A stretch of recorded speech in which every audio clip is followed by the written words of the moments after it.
I thought my sister Veronica was my closest ally and best friend. Instead, I discovered she'd been orchestrating a calculated scheme to steal my inheritance for over 2 years. Here's how her greed and manipulation led me to make the most satisfying financial decision of my life, one that left her empire of lies crumbling while helping thousands of people she'd never cared about.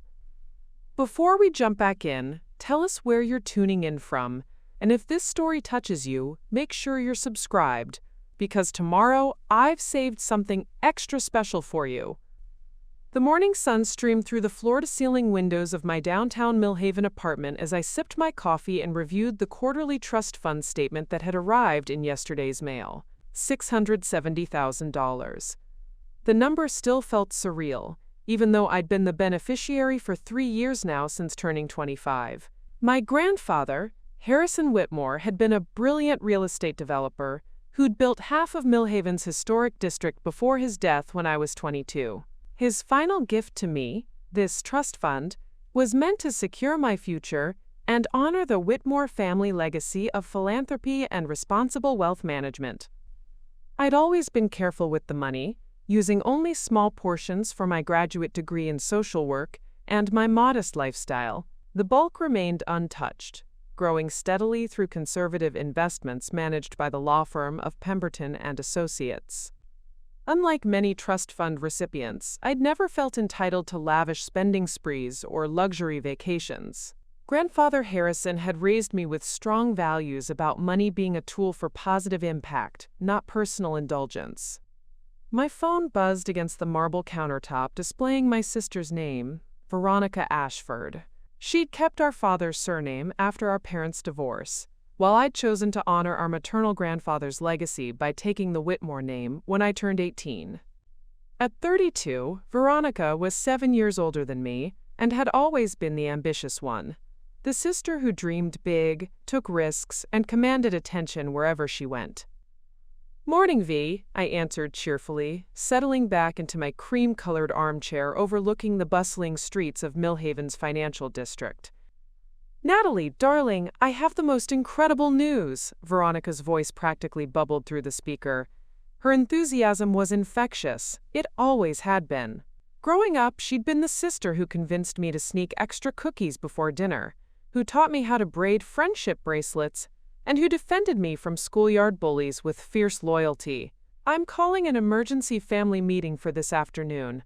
Can you come to my penthouse around 3? I promise you're going to be amazed by what I have to share." I glanced at my calendar, noting the afternoon was free except for some reading I'd planned for my thesis on nonprofit management. "Of course. Is everything okay? You sound excited but also kind of intense." "Everything is more than okay. It's revolutionary," she laughed, and I could practically hear her pacing around her luxurious penthouse in Millhaven's exclusive Riverside Heights neighborhood. "Nat, I'm about to change both our lives forever. This opportunity—" God, I can barely contain myself. "Just trust me on this one, okay? And maybe dress nicely? I'm having some business associates join us." After hanging up, I felt that familiar flutter of excitement that Veronica always inspired. She'd been an entrepreneur since college, starting with a small event planning business that had evolved into Ashford Luxury Events, one of Millhaven's most prestigious companies. Her client list included Fortune 500 executives, political figures, and celebrities who demanded perfection for their galas, weddings, and corporate retreats. I'd always admired her drive and creativity, even if her lifestyle felt foreign to my more grounded approach to life. I spent the morning at the Millhaven Community Center, where I volunteered twice weekly teaching financial literacy classes to single mothers and recent immigrants. The work fulfilled me in ways that money never could. Seeing Maria finally understand compound interest, watching James learn to create his first budget, helping families build foundations for better futures. These people reminded me daily why Grandfather Harrison had emphasized that wealth meant responsibility. As I prepared for Veronica's meeting, I chose a navy blue dress that struck a balance between professional and sisterly. Something about her tone had suggested this wasn't just a casual catch-up. The mention of business associates intrigued me. Veronica rarely mixed family time with work, preferring to keep those worlds separate. She'd always been protective of her professional image, maintaining an almost regal composure around clients while being warm and spontaneous with family. The 30-minute drive to Riverside Heights took me through Millhaven's most affluent neighborhoods, where sprawling mansions sat behind wrought iron gates and perfectly manicured gardens. Veronica's building, the Grandview Towers, was an architectural masterpiece of glass and steel that housed only 12 luxury units across 45 floors. Her penthouse occupied the entire top floor, a testament to how successful Ashford luxury events had become. As the private elevator carried me toward the 45th floor, I reflected on how proud I was of my sister's achievements. She'd built her business from nothing, working 18-hour days and sacrificing personal relationships to establish herself in Millhaven's competitive luxury market. While I'd chosen the more modest path of social work and community service, I deeply respected her entrepreneurial spirit and unwavering determination. The elevator doors opened directly into Veronica's foyer, where classical music played softly and the scent of expensive candles filled the air. Through the expansive windows, the entire city of Millhaven spread below like a glittering tapestry. I could see the historic district where Grandfather Harrison's building still stood, the university where I was completing my master's degree, and the community center where I'd spent my morning. "Natalie!" Veronica appeared around the corner, looking stunning as always in a tailored emerald suit that complemented her auburn hair. Her smile was radiant, but something in her green eyes seemed different, sharper, more calculating than usual. "You look beautiful, as always. Come. Everyone's waiting in the conference room." "Conference room?" I followed her through the elegant hallway, noting she'd redecorated since my last visit 6 months ago. The artwork was more expensive, the furniture more luxurious. Business must have been exceptional this year. Who exactly is everyone?" I asked as we approached a set of double doors I'd never seen opened before. She paused, her hand on the handle, and turned to face me with an expression I couldn't quite read. "Just some people who are very excited to meet you, Nat. People who understand vision and opportunity." Her voice carried a strange undercurrent of urgency that made my stomach flutter with unexpected nervousness. As she pushed open the doors, I stepped into what appeared to be a professionally appointed boardroom, complete with a massive mahogany table, leather chairs, and a presentation screen. 3 people in expensive suits sat waiting, their faces turning toward me with expressions of keen interest that made me feel like a specimen under a microscope. "Ladies and gentlemen," Veronica announced with theatrical flair, "I'd like you to meet my sister, Natalie Whitmore, the woman whose partnership is going to make us all very, very wealthy." The word partnership hit me like ice water. I'd come expecting a family celebration or perhaps news about Veronica's latest business success. Instead, I found myself standing in what felt increasingly like an ambush, surrounded by strangers who seemed to know something about my future that I didn't. The largest man at the table stood and extended his hand with a predatory smile. "Miss Whitmore, it's an absolute pleasure. I'm Theodore Blackstone, and your sister has told us so much about your resources." "My resources?" As his cold handshake lingered longer than comfortable, I glanced at Veronica and saw something in her expression that made my blood run cold. This wasn't excitement about sharing good news with her beloved sister. This was the look of someone who had been planning something for a very long time. Preparing and narrating this story took us a lot of time, so if you are enjoying it, subscribe to our channel. It means a lot to us. Now back to the story. Theodore Blackstone's handshake felt like a trap closing around my fingers. As I settled into the leather chair Veronica had pulled out for me, I noticed how the 3 strangers exchanged meaningful glances, the kind of silent communication that suggested they'd rehearsed this moment extensively. "Natalie," Veronica began, her voice taking on the polished tone she reserved for high-stakes business presentations, "what I'm about to share with you is the opportunity of a lifetime. Not just for me, but for our entire family legacy." She clicked a remote, and the wall-mounted screen illuminated with a sleek presentation titled Ashford International Global Expansion Initiative. My sister's company logo appeared alongside images of luxury resorts, private jets, and exclusive venues from around the world. As you know, Ashford Luxury Events has dominated the Millhaven market for 8 years, Veronica continued, gesturing toward graphs showing impressive revenue growth. But Theodore and his partners have presented me with something extraordinary, the chance to expand internationally and become the premier luxury event company across 3 continents. Theodore leaned forward, his silver hair catching the afternoon light streaming through the floor-to-ceiling windows. Miss Whitmore, your sister's vision is remarkable. We're not talking about gradual growth. We're talking about immediate acquisition of established companies in Monaco, Dubai, and Singapore. Within 18 months, Ashford International would be generating revenues exceeding $50 million annually. The woman to Theodore's left, a sharp-featured blonde in her 40s, opened an expensive-looking portfolio. I'm Catherine Sterling, acquisition specialist. The companies we're targeting are distressed assets, beautiful operations that simply need capital injection, and Veronica's proven management expertise. The return on investment is projected at 400% within the first 2 years. My head spun as they continued presenting charts, projections, and photographs of opulent venues. Everything looked impressive, professional, and completely overwhelming. The third person at the table, a younger man with intense dark eyes, remained silent but watched my every reaction with unnerving focus. This sounds incredible, V, I said carefully, but I'm not sure why you need me here for a business presentation. I don't know anything about international acquisitions or— That's where you come in, darling, Veronica interrupted, her smile brightening in a way that made my stomach clench. The total investment required is $670,000, the exact amount in your trust fund. The words hit me like a physical blow. The room seemed to tilt as the significance of that precise figure sank in. This wasn't a coincidence. They'd built their entire expansion plan around my inheritance. What? I stammered, looking around the table at 4 faces that suddenly seemed predatory rather than friendly.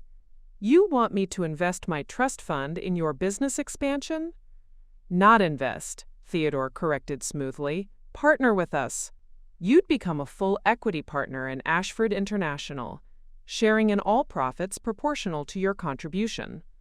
We're essentially offering you the chance to turn your static inheritance into a dynamic, growing fortune. Catherine slid a thick contract across the table toward me. Everything's been prepared by our legal team.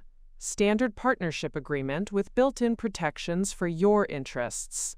Your grandfather's money would be working for you, instead of just sitting in conservative investments earning minimal returns. I stared at the contract without touching it, my mind reeling. Veronica, you called this a family meeting. You said you had exciting news to share. This feels like you've been planning this without telling me. For the first time since I'd arrived, my sister's composed facade cracked slightly. A flash of irritation crossed her features before she recovered her warm smile. Nat, I've been protecting you by handling all the preliminary negotiations myself. I wanted to present you with a complete, foolproof opportunity rather than burdening you with months of complicated business discussions. But you know I've never expressed any interest in international business ventures, I protested, feeling increasingly trapped in the elegant conference room. My goals are completely different.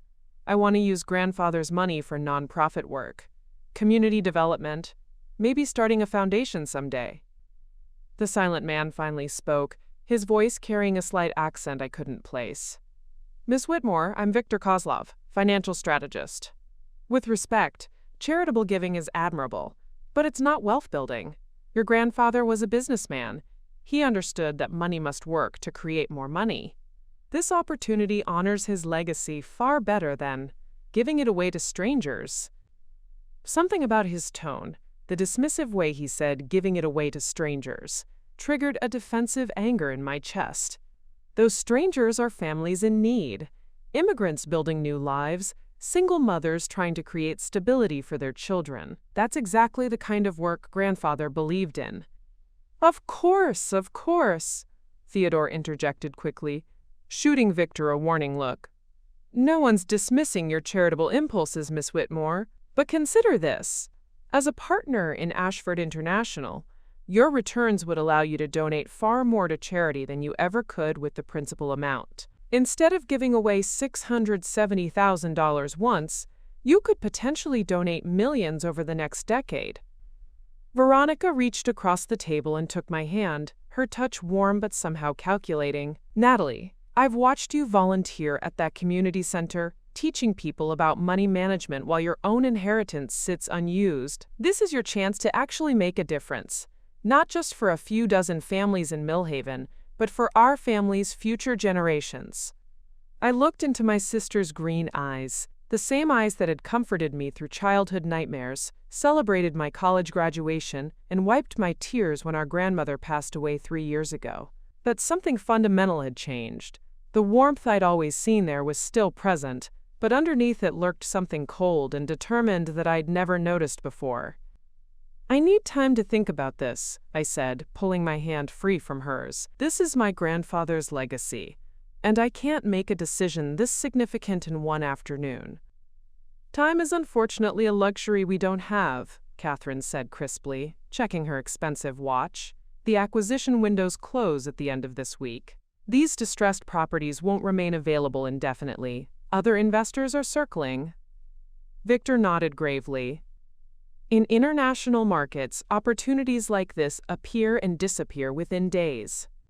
Your sister has already invested significant time and resources securing these options for you. I felt pressure building from all sides. 4 professionals who'd clearly orchestrated this moment with precision, using my trust and love for Veronica to corner me into a decision I wasn't prepared to make. The conference room that had seemed impressive when I entered now felt like a beautifully appointed trap. Veronica, I said, standing up despite their expectant faces, I need to go home and review my grandfather's original trust documents. I want to understand exactly what restrictions exist on how the money can be used. My sister's smile tightened almost imperceptibly. Nat, there are no restrictions. I've already had our lawyers review everything. The money is yours to use however you choose once you turn 25, which you already have. Then I can choose to take time with my decision, I replied firmly, moving toward the door. A week isn't enough time to evaluate something this significant. As my hand touched the door handle, Theodore's voice followed me with unmistakable steel beneath its polished veneer. Miss Whitmore, I hope you understand that opportunities like this don't wait for indecision. Your sister has assured us of your cooperation. It would be unfortunate if family hesitation derailed something so beneficial for everyone involved. I turned back to face the room, noting how all 4 of them watched me with expressions that had shifted from persuasive to subtly threatening. The afternoon sunlight streaming through the windows seemed harsh now, casting sharp shadows across faces that no longer looked like allies. I'll call you tomorrow, V, I said quietly, and walked out before anyone could respond. As the elevator descended toward the lobby, my hands trembled as I processed what had just occurred. This hadn't been a family meeting or an exciting opportunity presentation. This had been a carefully orchestrated ambush, designed to pressure me into signing away my inheritance on the spot. But the most devastating realization was still forming in the back of my mind, a terrible suspicion about how long my sister had been planning this moment and how much of our recent relationship had been built on her need for my money rather than love for her sister. The drive back to my apartment passed in a haze of disbelief and mounting anger. Every traffic light gave me another moment to replay the conversation, to analyze the careful way Veronica had orchestrated the entire meeting. By the time I reached my building, one thing had become crystal clear. I needed answers. And I needed them immediately. I didn't even bother changing out of my navy dress before calling Veronica. She answered on the first ring, her voice artificially bright and cheerful. Natalie, I was hoping you'd call. I know that was a lot to process, but isn't it exciting? Theodore says you made an excellent first impression and… Stop, I interrupted, my voice sharper than I'd ever used with my sister. Just stop with the sales pitch, V. We need to talk, and I mean really talk. Not with your business partners, not in some conference room. Just us." There was a pause that stretched long enough for me to hear the subtle shift in her breathing. "Of course, darling, what's on your mind?" "Everything," I said, pacing across my living room while the city lights began to twinkle outside my windows. "Starting with how you know the exact amount in my trust fund. That's private financial information, Veronica. I've never told you the specific figure." "Well, Nat, we're sisters. We talk about everything. You must have mentioned it at some point." "No," I said firmly, stopping in front of my bookshelf where a photo of us at last Christmas smiled back at me, two sisters with their arms around each other, looking genuinely happy. "I've deliberately never discussed the exact amount with anyone outside of my financial advisor and the lawyers at Pemberton and Associates. So I'll ask again. How do you know it's $670,000? The silence stretched longer this time, and when Veronica finally spoke, her voice had lost its warm, sisterly tone. "Does it really matter how I know?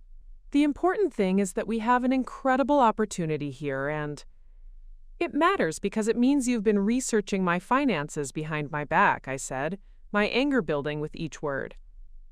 "It means this whole thing was planned around my money specifically, not some amazing business opportunity that coincidentally requires my exact inheritance amount." "You're being paranoid, Natalie." "Am I?" Then explain to me how 3 international business partners just happened to identify distressed properties that require exactly $670,000 in capital investment. Explain to me why you called this a family meeting when it was clearly a business presentation designed to pressure me into signing a contract on the spot. I heard what sounded like ice clinking in a glass. Veronica was pouring herself a drink, which she only did when she was stressed or angry. "Fine," she said, her voice now carrying the crisp, professional tone she used with difficult clients. "Yes, I told Theodore about your trust fund. Yes, we structured the opportunity around that amount. But that doesn't make it any less legitimate or profitable." The admission hit me like a slap, even though I'd already suspected it. "How long, V? How long what? How long have you been planning this? When did you first start thinking about my inheritance as a solution to your business problems?" "It's not like that," she snapped, and I could hear her moving around, probably pacing her own apartment the way she did when she was agitated. "I don't have business problems. Ashford Luxury Events is incredibly successful. This is about expansion, about taking advantage of a rare opportunity." "Then why don't you use your own money?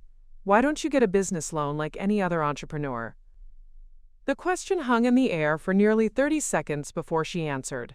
"The timeline doesn't allow for traditional financing. Banks move slowly, and by the time we could secure conventional loans, these properties would be gone." Something in her evasive tone told me there was more to the story. "That's not the real reason, is it? V, are you in some kind of financial trouble?" "Don't be ridiculous," she said quickly, too quickly. "I told you, business is excellent. The penthouse, the cars, the lifestyle. Does any of that look like financial trouble to you?" But even as she said it, I remembered details from this afternoon that I'd been too shocked to process properly. The redecorated apartment with newer, more expensive furniture, the way she'd emphasized how successful business had been this year, the fact that she needed exactly my entire trust fund amount, not a portion of it, but all of it. "Veronica, I want to see your business financial statements." "Excuse me? If you want me to invest my grandfather's money in your company, I want to see proof that Ashford Luxury Events is as successful as you claim. Profit and loss statements, balance sheets, the works." Her laugh sounded forced and brittle. "Nat, you're my sister, not some outside investor. This is about family, about trust." "Trust?" I repeated, feeling something cold settle in my stomach. "You mean the trust you violated by researching my private financial information? The trust you broke by orchestrating an ambush with 3 strangers To pressure me into a major financial decision? That kind of trust? You're twisting everything, she said, her voice rising with frustration. I was trying to protect you from the complicated preliminary negotiations. I was trying to present you with a complete package, so you wouldn't have to worry about the details. By bringing in people who made subtle threats when I said I needed time to think? Threats? Natalie, you're being completely dramatic. Theodore and his team are professionals. They were simply explaining the time-sensitive nature of international acquisitions. I walked to my kitchen and poured myself a glass of water with shaking hands. Viktor Kozlov told me that giving money to strangers wasn't wealth building. Catherine Sterling had a contract already prepared with my name on it.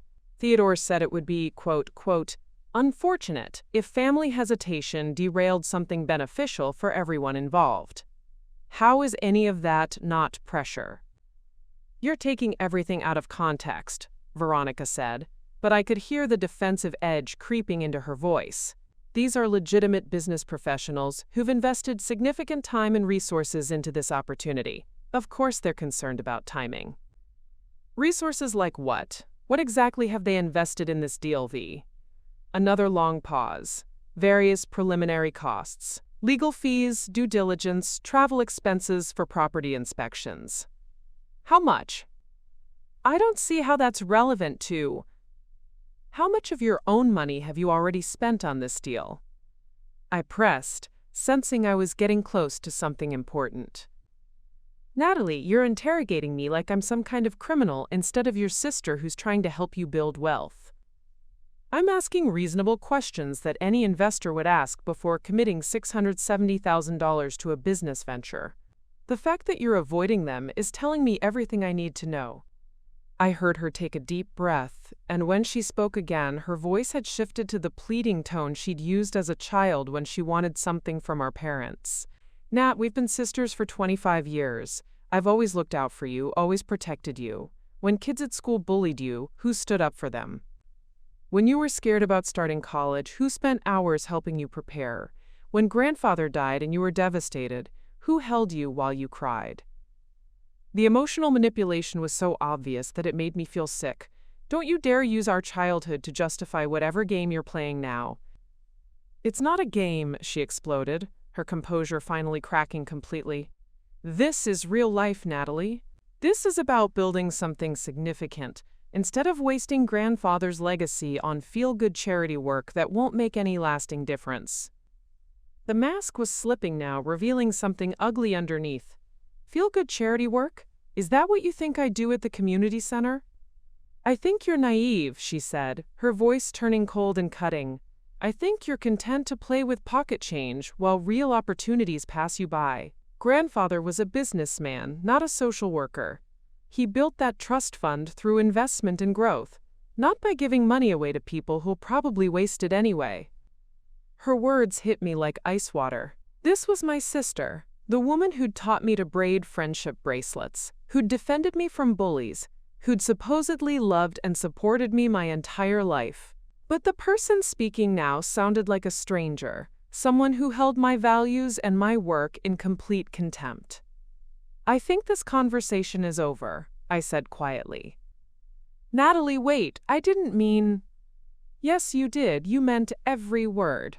I looked out at the city lights, thinking about all the families I worked with at the community center, all the people whose lives had been genuinely improved by education and support. You think helping people build better lives is naive. You think grandfather's money should be used to make rich people richer instead of giving struggling families a chance at stability. That's not what I said. It's exactly what you said, and now I know exactly what you think of me too. Nat, please, let's meet tomorrow and talk this through rationally. You're upset, and you're not thinking clearly. I'm thinking more clearly than I have in months, I said. Maybe years. Goodbye, Veronica. I hung up before she could respond and immediately turned off my phone. My hands were shaking as I poured myself a glass of wine and sat down at my kitchen table, staring at the trust fund statement that had arrived just that morning. $670,000. the exact amount that had somehow become public knowledge to people I'd never met. As I sat there in the growing darkness of my apartment, one terrifying question kept echoing in my mind. If Veronica was willing to violate my privacy and manipulate me this brazenly for my money, what else had she been lying about? And for how long? Sleep eluded me that night. Every time I closed my eyes, I saw Veronica's face from the conference room. Calculating, manipulative, wearing the mask of sisterly love while orchestrating my financial exploitation. By dawn, I'd made a decision that would have seemed unthinkable just 24 hours earlier. I was going to investigate my own sister. My first call was to Jonathan Pemberton, the senior partner at Pemberton & Associates, who'd managed Grandfather Harrison's estate and now oversaw my trust fund. At 73, Jonathan had been practicing law for nearly 5 decades and possessed the kind of institutional memory that made him invaluable for understanding family financial histories. "Natalie, my dear," he said warmly when his secretary connected us. "How lovely to hear from you. I trust everything is well with the trust fund." "Actually, Jonathan, that's why I'm calling. I need to ask you something confidential, and I need complete honesty." I took a deep breath, steadying myself for what might be a painful revelation. "Has anyone else inquired about my trust fund in the past year? Anyone outside of you, me, and my financial advisor?" The pause that followed told me everything I needed to know before he even spoke. "Natalie, I'm bound by attorney-client privilege, but may I ask what's prompted this question?" "Someone who shouldn't have access to that information knows the exact amount of my inheritance. Someone who used that knowledge to structure a business proposal specifically around my total trust fund balance." Another pause, longer this time. "I see. Well, I can tell you that no unauthorized parties have accessed your financial records through our office. However," he cleared his throat uncomfortably, "your sister did contact us approximately 8 months ago." My stomach dropped. 8 months ago? "She claimed to be helping you with some financial planning research. Said you'd asked her to gather information about potential investment options and their tax implications. She specifically asked about the current balance and any restrictions on how the funds could be utilized." 8 months. Veronica had been planning this for 8 months, nearly twice as long as I'd even known about her supposed international expansion opportunity. "What exactly did you tell her?" "I provided general information about trust fund regulations and investment guidelines, but I made it clear that any specific details about your account would need to come directly from you. However, she seemed remarkably well informed about your current balance already." "What do you mean?" Jonathan's voice carried a note of concern I'd never heard before. "She mentioned the $670,000 figure during our conversation, claiming you'd told her the amount. At the time, I assumed she was correct, since you two are so close. But now that you're asking these questions..." I sank into my kitchen chair, feeling like the world was tilting around me. "She'd already researched the amount before calling you." "It would appear so, yes. Natalie, may I ask what kind of business proposal she's presented to you?" I explained the previous day's events. The ambush meeting, the international expansion plan, the pressure tactics from her business associates. Jonathan listened in silence, occasionally making small sounds of disapproval. "My dear," he said when I finished, "I've seen many family financial disputes over the years, and I'm afraid what you're describing raises several red flags. The coordination required to orchestrate such a presentation, the specific knowledge of your inheritance amount, the pressure tactics. These are not the actions of someone who has your best interests at heart. Jonathan, I need you to do something for me, and I need you to keep it completely confidential." "Of course." "I want you to research Ashford luxury events, financial stability, outstanding debts, any legal issues. Use whatever resources you have available to law firms for due diligence investigations. I'll have a preliminary report for you by this afternoon," he said without hesitation. "Natalie, whatever you discover, please remember that you have people who genuinely care about your welfare. Don't let family manipulation cloud your judgment about what's truly in your best interest." After hanging up, I made my second call to Rebecca Chen, my financial advisor at Meridian Wealth Management. Rebecca had been managing the conservative investment portfolio that had grown my trust fund from the original $600,000 to its current $670,000 over the past 3 years. "Natalie, perfect timing," Rebecca said when she answered. "I was just reviewing your quarterly performance report. Your conservative strategy is paying off beautifully. We're seeing steady, sustainable growth without unnecessary risk exposure." "Rebecca, I need to ask you something sensitive. Has anyone contacted you about my account recently? Anyone claiming to represent me or asking questions about my investment strategy?" "No, absolutely not. I would never discuss client information with unauthorized parties, and I would have informed you immediately if anyone had made such an attempt. Why? Has someone been impersonating you?" I explained the situation with Veronica and her mysterious knowledge of my account balance. Rebecca listened with growing concern. "Natalie, there are only a few ways someone could have obtained that specific information. Either they have access to your personal financial documents, they've somehow compromised your online banking or investment accounts, or—" She paused meaningfully. "Or what?" "Or they have a relationship with someone who does have legitimate access. Have you ever given your sister your login credentials for any financial accounts, even temporarily?" My blood ran cold as a memory surfaced. 6 months ago, I'd been traveling for a conference when an urgent property tax payment needed to be made on my apartment. I'd been in a poor cell service area and had asked Veronica to help me access my online banking to arrange the transfer. "Oh God," I whispered. "I gave her my banking login 6 months ago for an emergency payment. She could have accessed everything from that. Account balances, investment portfolios, transaction histories, yes, online banking access would provide a comprehensive view of your financial situation," Rebecca confirmed grimly. "Natalie, I strongly recommend changing all your passwords immediately and enabling 2-factor authentication on every financial account you maintain." The rest of the morning passed in a blur of password changes and security updates.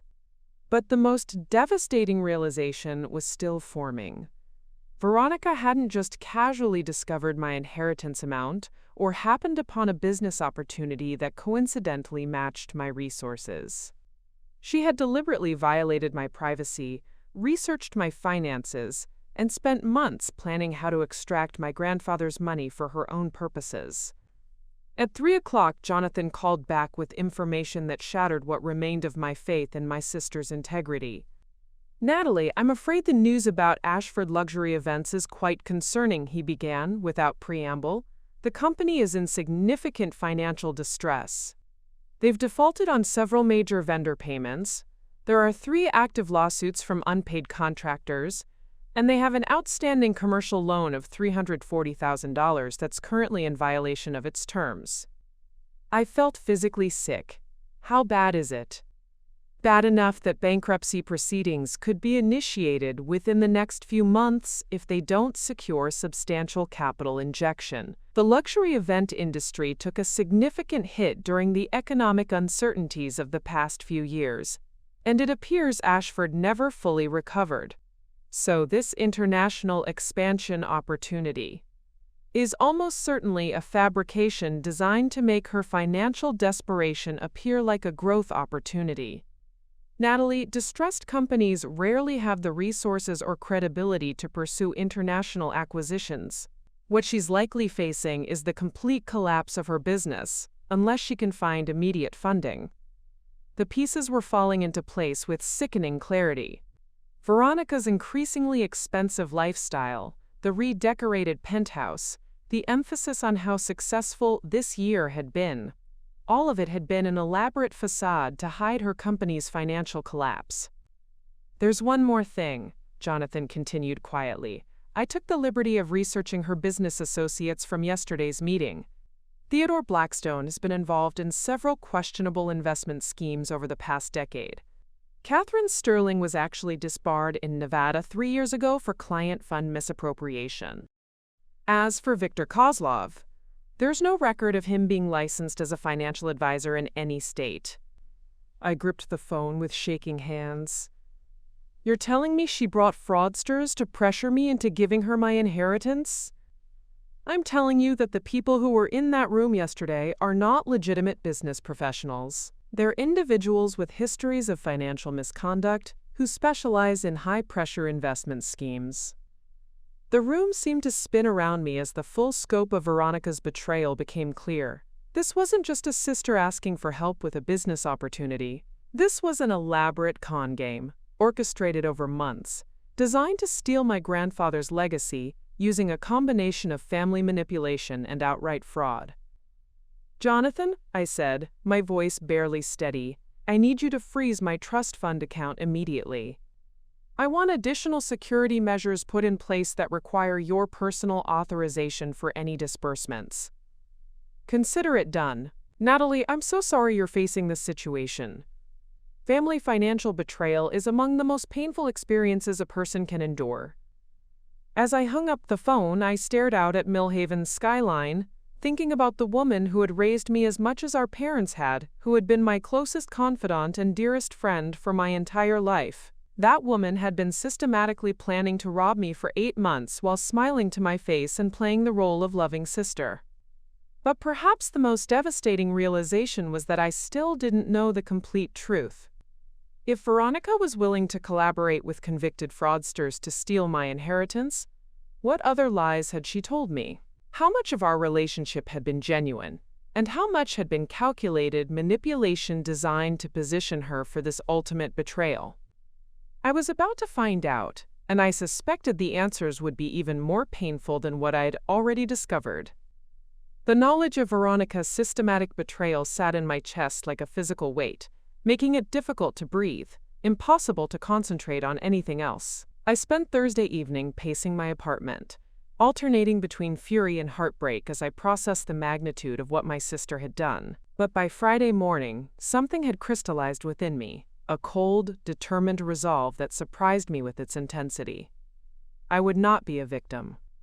My phone had been buzzing constantly with calls and texts from Veronica, each message growing more desperate and manipulative. I'd ignored them all, but Friday's messages revealed a shift in her strategy that confirmed everything Jonathan had uncovered about her financial desperation. Nat, I know you're upset, but we're running out of time. The window closes Monday. Please call me back. My partners are getting concerned about the delay. I've been covering for you, telling them you're just being thorough, but they're starting to ask difficult questions. Natalie, I need you to understand. This opportunity won't wait. Other investors are ready to step in. The progression from pleading to pressure to barely veiled threats painted a clear picture of someone whose carefully constructed plan was falling apart. But it was her final message that morning that made my decision for me. I've always protected you, Nat. I've always put your interests first. The least you can do is trust me on this. Family should come before everything else. Family should come before everything else. The irony was breathtaking. She was lecturing me about family loyalty while orchestrating the theft of my inheritance with a team of convicted fraudsters. I called the one person whose judgment I trusted above all others. Drive Elena Vasquez, my former professor and current mentor at Millhaven University. Elena had guided me through my undergraduate social work program and was now supervising my graduate thesis on nonprofit management. More importantly, she'd become a trusted friend who understood both my values and my goals. Natalie, she said warmly when I reached her office, this is a pleasant surprise. How's the thesis coming along? Elena, I need advice and I need complete confidentiality. I'm facing a family situation that's challenging everything I thought I knew about trust and loyalty. I laid out the entire story: Veronica's deception, the fraudulent business partners, the 8 months of systematic planning to steal my inheritance. Elena listened without interruption, occasionally making small sounds of disbelief or sympathy. My God, she said when I finished. Natalie, I'm so sorry you're facing this. Family betrayal is one of the most devastating experiences a person can endure, particularly when it involves someone you've trusted your entire life. The worst part is that I still love her, I admitted, feeling tears threaten for the first time since this nightmare began. Even knowing everything she's done, everything she's planned, part of me wants to believe there's some explanation that makes this all make sense. That's normal, Elena said gently. Loving someone doesn't stop just because they betray us. But love and trust are different things. And trust, once broken this systematically, is almost impossible to rebuild. She's going to lose everything if I don't give her this money. Her business, her lifestyle, probably her penthouse apartment. Part of me feels responsible. Natalie, listen to me very carefully. Elena's voice took on the firm tone she used when students needed decisive guidance. Your sister's financial problems are the result of her choices. Her business decisions, her spending habits, her failure to manage risk appropriately. They are not your responsibility to solve. But we're family. Family doesn't systematically deceive each other for months. Family doesn't bring convicted criminals to pressure relatives into financial decisions. Family doesn't violate privacy and trust to orchestrate theft. Elena paused, letting her words sink in. What Veronica has done isn't family behavior. It's predatory behavior that happens to involve someone you share DNA with. The clarity of Elena's perspective cut through the emotional confusion that had been paralyzing me. So what do I do? You honor your grandfather's values and your own. You use his legacy the way you always planned to make a positive difference in the world. And you make it clear to your sister that her behavior has consequences. After leaving Elena's office, I spent the afternoon at the Millhaven Community Center, teaching my regular financial literacy class. As I watched Maria successfully balance her first budget and saw James's face light up when he understood compound interest, the contrast with Veronica's world became stark and clear. These were people who worked multiple jobs to support their families, who saved every spare dollar for their children's education, who understood that money was a tool for building better lives rather than funding personal luxury. They represented everything Grandfather Harrison had believed in, the idea that financial stability should create opportunities for contribution and growth, not just personal enrichment. During the break, I found myself thinking about Grandfather's final conversation with me before his death. He'd been weak from the cancer treatments, but his mind was sharp as ever as he explained his decision to create the trust fund. Natalie, he'd said, gripping my hand with surprising strength, money is a responsibility, not a privilege. The Whitmore name has always stood for using wealth to lift others up, not to accumulate luxury for its own sake. I'm trusting you to continue that legacy. He'd specifically chosen me over Veronica for the inheritance, and now I understood why. Even 3 years ago, he must have seen something in my sister that I'd been too naive to recognize, a hunger for wealth and status that valued accumulation over contribution. That evening, I made 3 phone calls that would change the trajectory of my life. The first was to Rebecca Chen. I want to liquidate the entire trust fund, I told her. All $670,000, transferred to a charitable foundation account that I'm establishing. Natalie, are you absolutely certain about this? It's a significant decision that can't easily be reversed. I've never been more certain of anything in my life. The second call was to Jonathan Pemberton. I need you to establish a charitable foundation immediately, the Whitmore Foundation for Community Development. I want it focused on financial literacy education, small business microloans for disadvantaged families, and educational scholarships for first-generation college students. A beautiful way to honor your grandfather's legacy, Jonathan said approvingly. I'll have the paperwork completed by Monday morning. The third call was the most difficult. I dialed Veronica's number, and she answered immediately. Natalie, thank God, I've been so worried. Did you get my messages? We really need to finalize everything by Monday, and I know about Ashford Luxury Events bankruptcy proceedings, I interrupted calmly.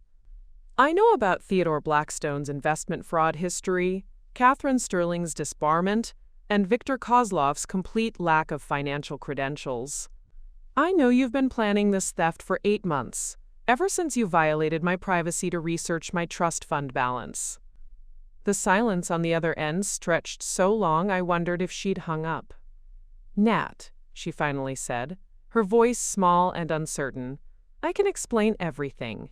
It's not what you think. It's exactly what I think. You're facing bankruptcy, you assembled a team of criminals to help you pressure me into signing over my inheritance, and you've been lying to me for months while pretending to be a loving sister." "I am a loving sister," she protested, her voice rising. "Everything I've done has been for our family, for our future together. If the business succeeds, we'll both benefit enormously." "There is no business, Veronica. There are no international properties, no expansion opportunities, no 400% returns. There's just a failing company and a desperate woman willing to destroy her relationship with her sister to avoid facing the consequences of her poor decisions." "You don't understand the pressures I'm facing," she said, and I could hear tears in her voice now. "I've worked so hard to build this life, to create something meaningful. I can't just let it all disappear." "You should have thought about that before you decided to steal from me." "I wasn't stealing. I was offering you a partnership, a chance to be part of something bigger than your small-scale charity work." The contempt in her voice when she said small-scale charity work sealed my resolve completely.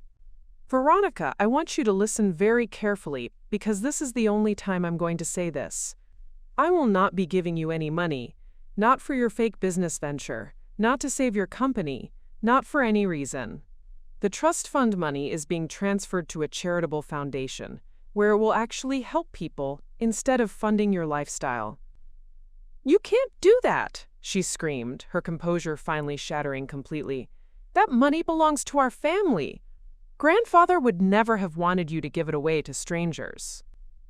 "Grandfather specifically chose me to inherit his money because he trusted my judgment about how to use it responsibly. He was right to trust me, and he was right not to trust you. Natalie, please, I'm begging you, I'll lose everything." "You've already lost the only thing that really mattered," I said quietly. "You've lost your sister." I hung up before she could respond and immediately blocked her number.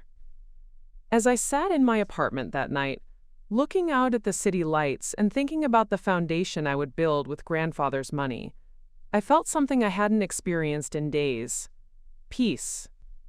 The woman who had been my closest companion for 25 years was gone, replaced by someone I didn't recognize and couldn't trust. But from the ashes of that relationship, I would build something meaningful, something that honored both my grandfather's values and my own.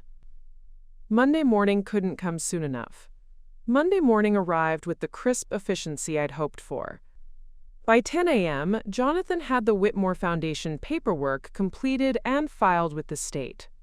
By noon, Rebecca had initiated the trust fund liquidation process.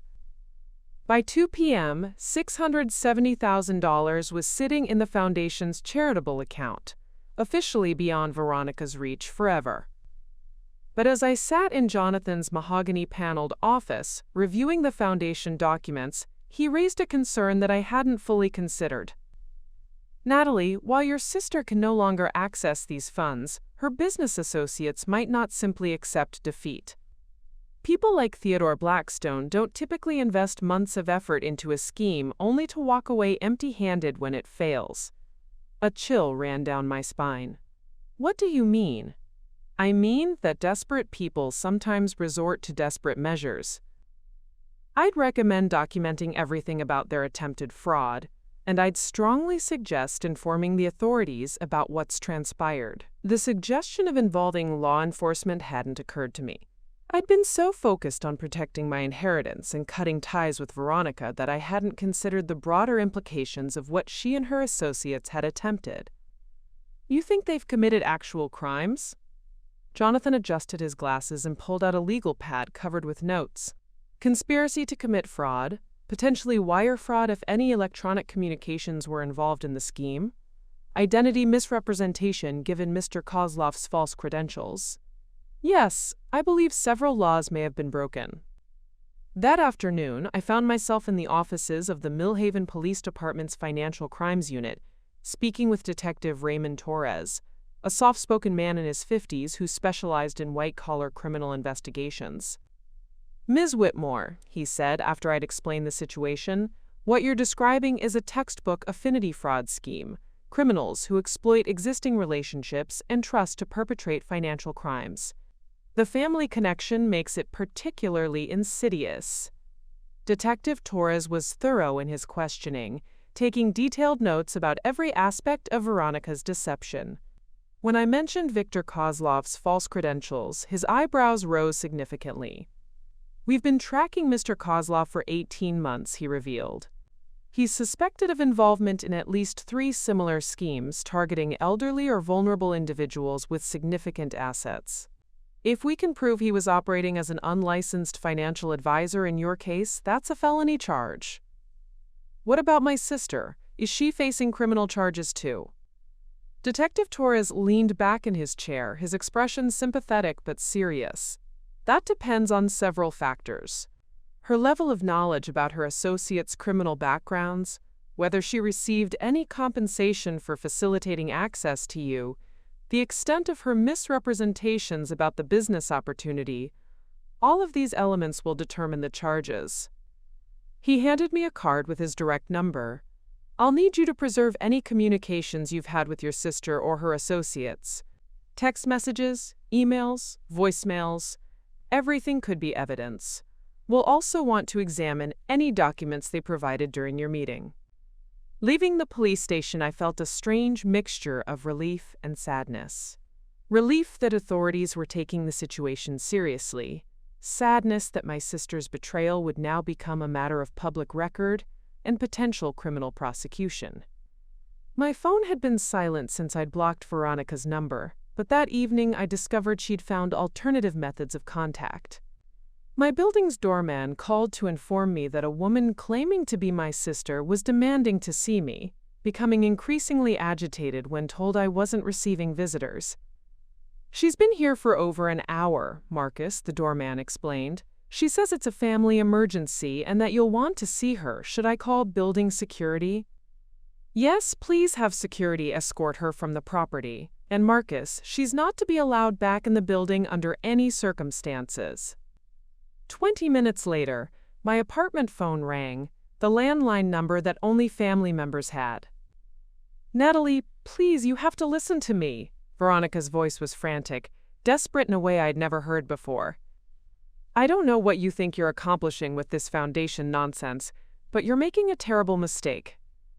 I should have hung up immediately, but something in her tone made me pause. She sounded genuinely panicked, not just disappointed or angry. "How did you get this number? I blocked your cell phone." "I'm calling from Mom's house." "Nat, we need to talk face to face. There are things you don't understand. Things about Theodore and his partners that even I didn't know until yesterday." Despite everything she'd done, the fear in her voice triggered my protective instincts. "What things?" "Not over the phone.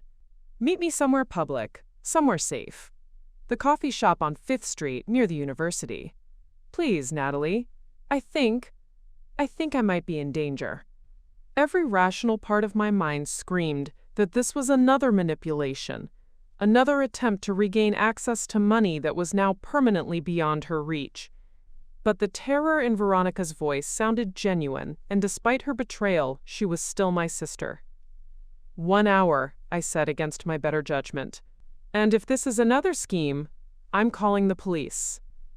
The Grind coffee shop near Millhaven University was familiar territory, a place where I'd spent countless hours studying during graduate school.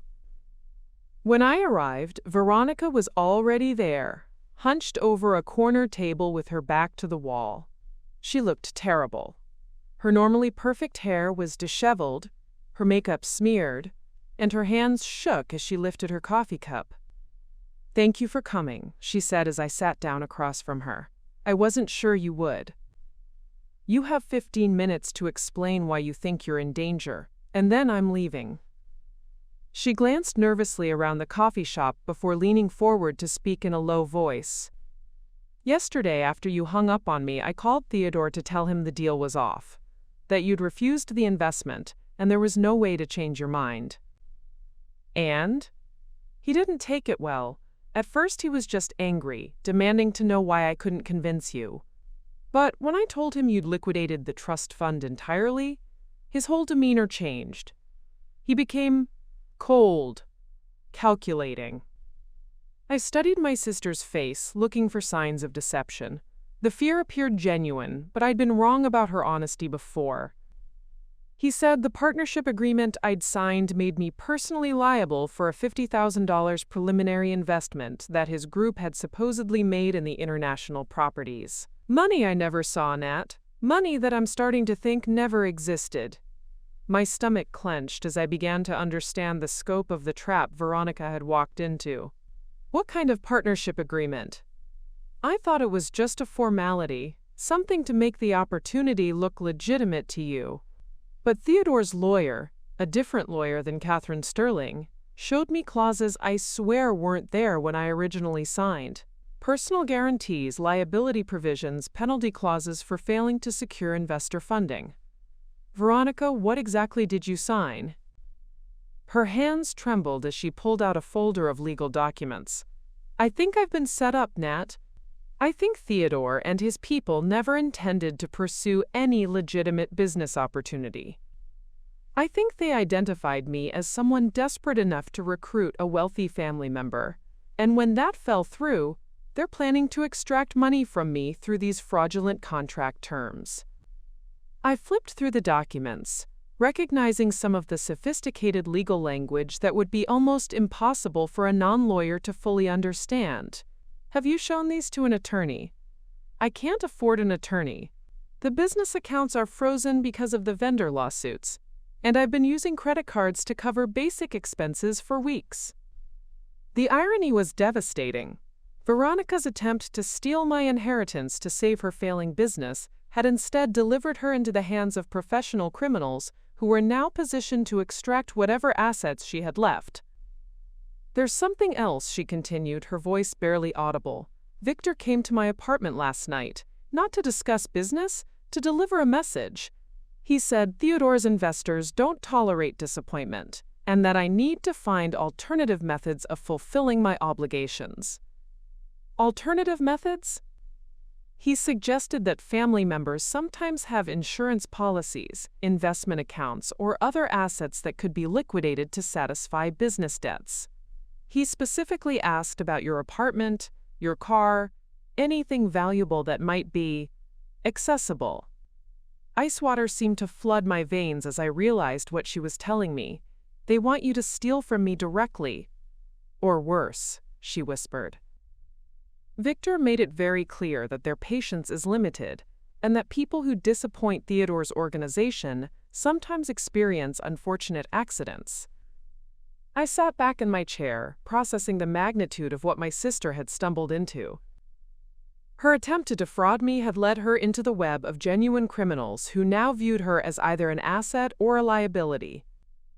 Veronica, you need to go to the police immediately. With what? A complaint that criminals are threatening me after I tried to help them steal from my sister? They'll arrest me along with them. She was probably right.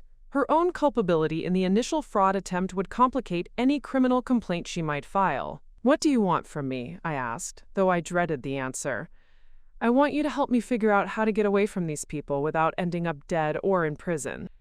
Despite everything she'd done to betray my trust, despite the months of systematic deception and manipulation, I found myself looking at my sister and seeing someone who genuinely needed help. The question was whether I was strong enough to provide it without falling back into the pattern of being manipulated by her desperation.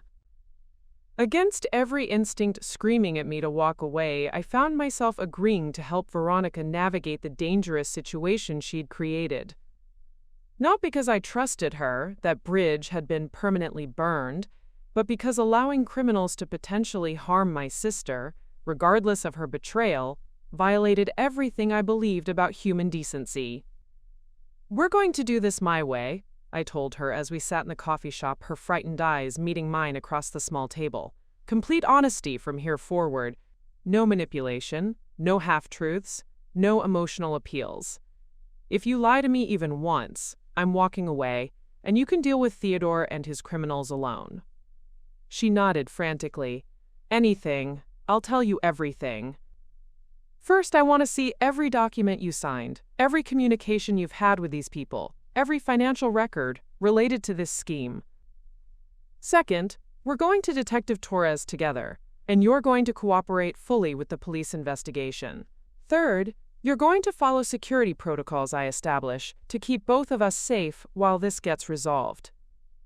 The relief on Veronica's face was palpable, but I held up a warning hand. And fourth, when this is over, we're done. I'll help you get away from these criminals, because it's the right thing to do, but our relationship as sisters ends here.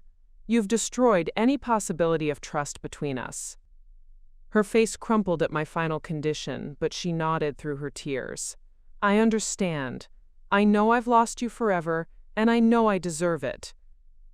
We spent the next 2 hours at her penthouse apartment, going through every piece of documentation related to the fraudulent scheme.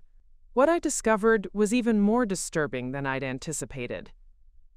Theodore's organization had been systematically manipulating Veronica for months, gradually increasing her desperation and isolation while positioning themselves to exploit her financial vulnerability.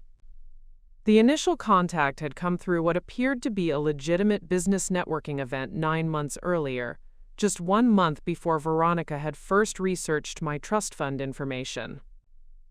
Theodore had presented himself as a successful international developer looking for local partners, offering Veronica the chance to manage luxury events for his overseas properties.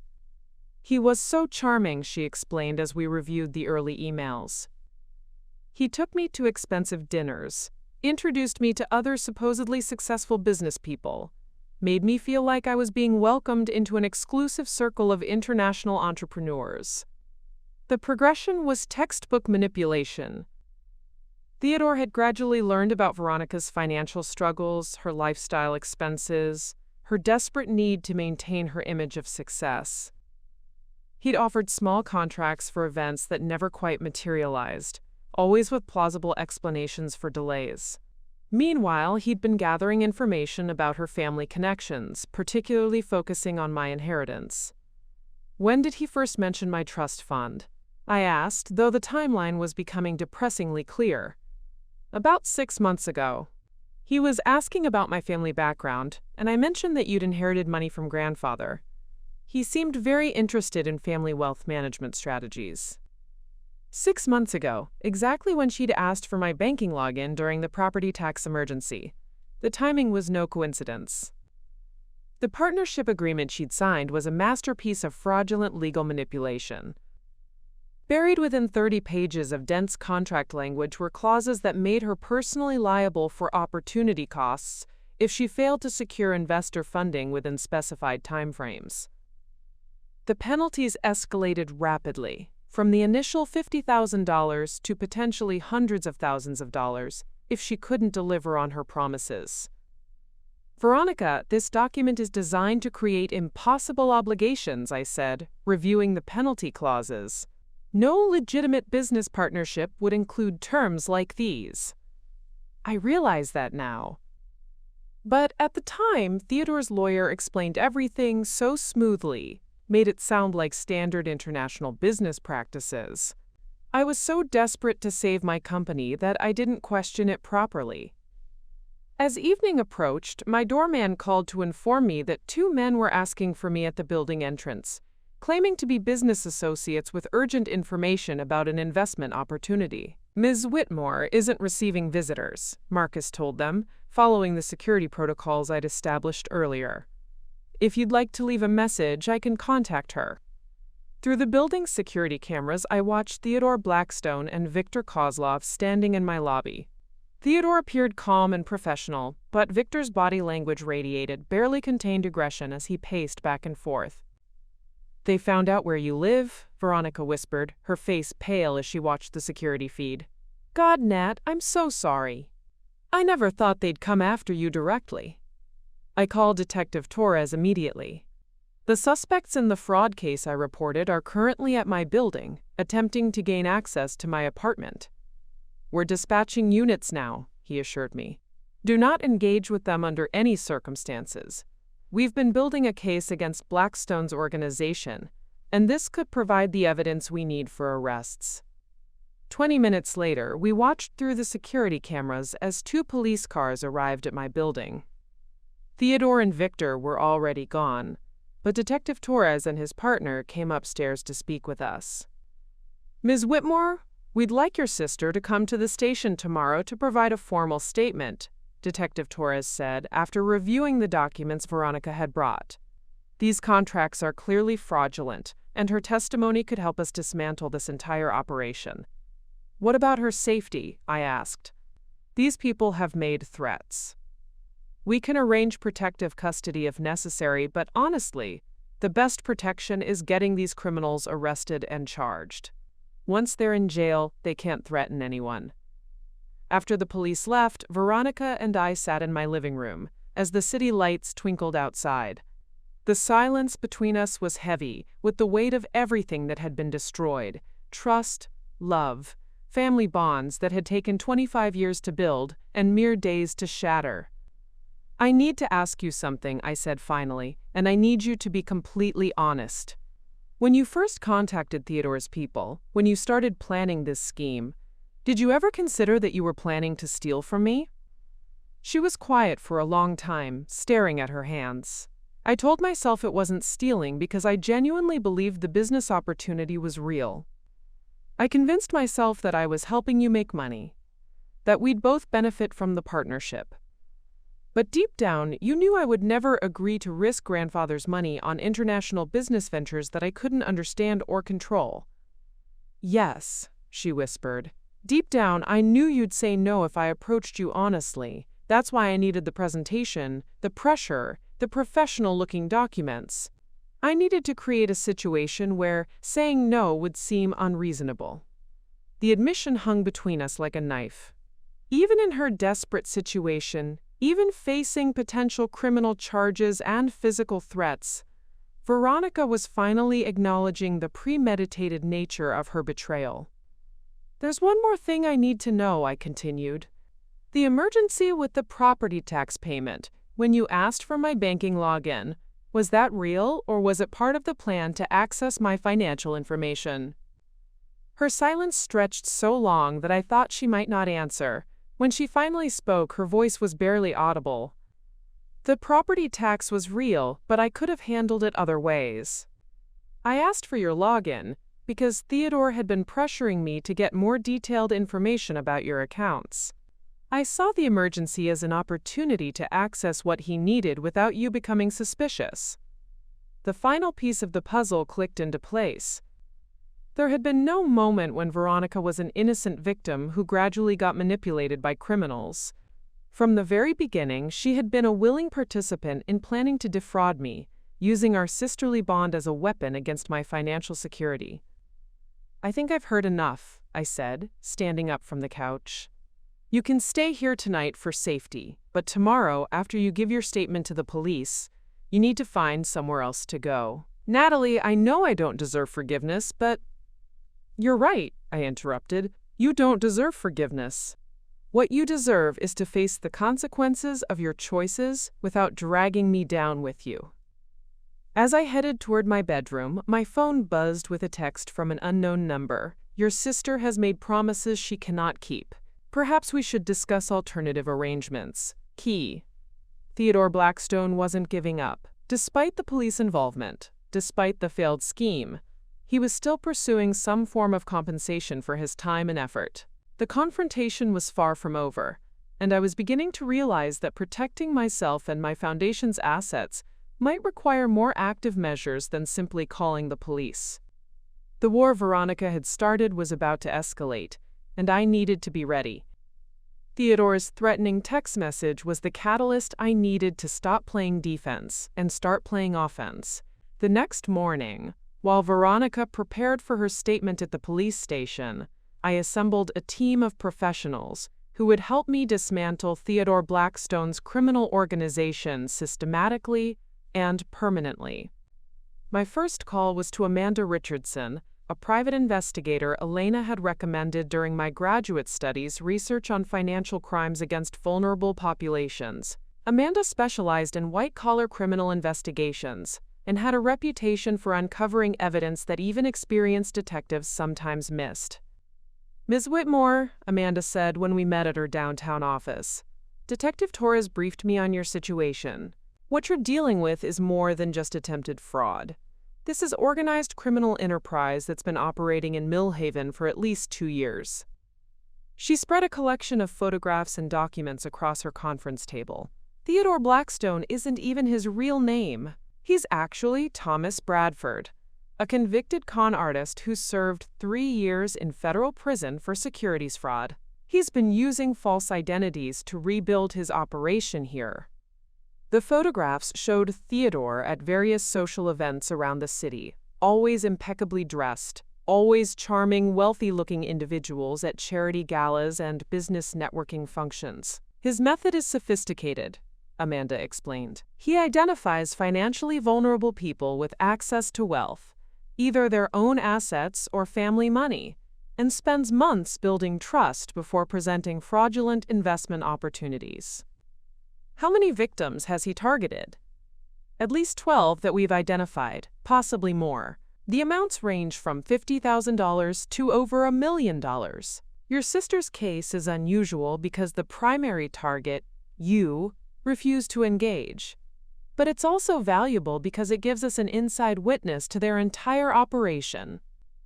Amanda handed me a thick folder. This is everything we've compiled on Bradford's network. Viktor Kozlov is actually Viktor Petrov, wanted for fraud in 3 states. Catherine Sterling lost her law license not just for fund misappropriation, but for actively participating in elder abuse schemes. These aren't just criminals. They're predators who specialize in destroying families. As I reviewed the evidence, a plan began forming in my mind. Amanda, I want to do more than just protect myself and help convict these people. I want to destroy their ability to ever hurt another family. Her eyes lit up with professional enthusiasm. What did you have in mind? I want to trace every victim they've defrauded, document every crime they've committed, and build a case so comprehensive that they spend decades in prison. But more importantly, I want to recover as much stolen money as possible and return it to their victims. That's ambitious, but potentially very doable with the right resources. Your sister's cooperation, combined with the evidence we're gathering, could expose their entire financial network. That afternoon, while Veronica was giving her statement to Detective Torres, I met with Jonathan Pemberton to discuss establishing a victims' restitution fund through the Whitmore Foundation. The irony wasn't lost on me. Money that Theodore had tried to steal would now be used to help his victims recover from their losses. It's a beautiful concept, Jonathan said as we outlined the legal framework. The foundation could serve as a conduit for recovered assets while also providing additional support to victims who might never recover their full losses. I want to hire Amanda Richardson as the foundation's official investigator, I told him. Give her the resources to pursue every lead, uncover every crime, and document everything thoroughly enough to ensure maximum criminal sentences. Consider it done. We'll structure it as a foundation program focused on financial crime victim assistance. By evening, I had assembled what amounted to a war council in my apartment. Amanda Richardson brought her investigative files, Detective Torres shared what the police had uncovered, and even Veronica contributed her insider knowledge of how Theodore's organization operated. The key to bringing down their entire network, Detective Torres explained, is understanding their financial structure. They don't just steal money, they launder it through a complex web of shell companies and offshore accounts. Amanda pulled out a flowchart showing the money trail. Every victim's funds get divided immediately after theft. 30% goes to operational expenses, rent for fake offices, props for their schemes, payments to accomplices. 40% gets moved offshore to accounts in countries with strict banking secrecy laws. The remaining 30% gets distributed among the core team members. What this means, Detective Torres continued, is that they have significant assets vulnerable to seizure if we can prove their criminal origins. Asset forfeiture laws allow us to recover stolen funds even when they've been moved through multiple accounts. Veronica, who had been mostly silent during the briefing, finally spoke up. There's something else you should know about their operation. Theodore mentioned having, quote, silent partners who provide initial funding for their schemes. People with legitimate businesses who invest in his operations in exchange for a percentage of the profits. This was new information that made Amanda and Detective Torres exchange meaningful glances. Silent partners in criminal enterprises are often more vulnerable to prosecution than the primary operators, Amanda explained. They can't claim ignorance about the source of their profits, and they usually have legitimate assets that can be seized. Who are these partners? Detective Torres asked. I only met one of them, Veronica said. Dr. Marcus Rothwell. He owns a chain of medical clinics in the suburbs. Theodore introduced him as someone who, quote, understood profitable investments and wasn't, quote, burdened by excessive ethical concerns. Amanda was already pulling up information on her laptop. Dr. Marcus Rothwell, 48 years old, owns Rothwell Medical Group with 7 locations. Net worth approximately $8 million. She looked up from her screen. If we can prove he's been financing criminal operations, we can go after his entire medical practice. The scope of the investigation was expanding rapidly, but I felt energized rather than overwhelmed. Theodore's organization had made the mistake of targeting not just me, but dozens of families, building their wealth on systematic exploitation of trust and vulnerability. There's one more element we need to consider, I said, sharing Theodore's threatening text message with the group. They're not accepting defeat gracefully. We need to assume they'll escalate their tactics as legal pressure increases. Detective Torres nodded grimly. Criminal organizations under investigation often become more dangerous before they're dismantled. We're arranging increased security for both you and your sister, but you should also be prepared for more direct confrontation attempts. Let them come, I said, surprising myself with the steel in my voice. Every move they make against us generates more evidence for prosecution. Every threat they make proves they're dangerous criminals who need to be permanently removed from society. Amanda smiled approvingly. That's exactly the right attitude. Predators like Theodore count on their victims being too intimidated or too isolated to fight back effectively. But you have resources, allies, and most importantly, you're fighting not just for yourself, but for everyone they've hurt. As the meeting concluded, we established a systematic plan of attack. Amanda would continue tracing their financial networks and identifying additional victims. Detective Torres would coordinate with federal authorities about bringing charges that would result in maximum prison sentences. Jonathan would establish the legal framework for asset recovery and victim restitution. And I would serve as the central coordinator, using the Foundation's resources to fund the most comprehensive investigation possible, while ensuring that every family destroyed by Theodore's organization would ultimately receive justice. There's one final consideration, Detective Torres said as everyone prepared to leave. Once we begin actively seizing assets and arresting organization members, Theodore and his people will realize their entire operation is collapsing. That's when they become most dangerous, when they have nothing left to lose.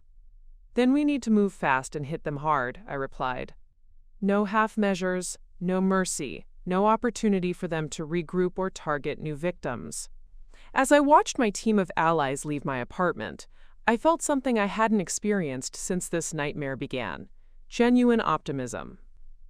Theodore Blackstone had made the mistake of targeting someone who had the resources, determination, and moral clarity to fight back effectively.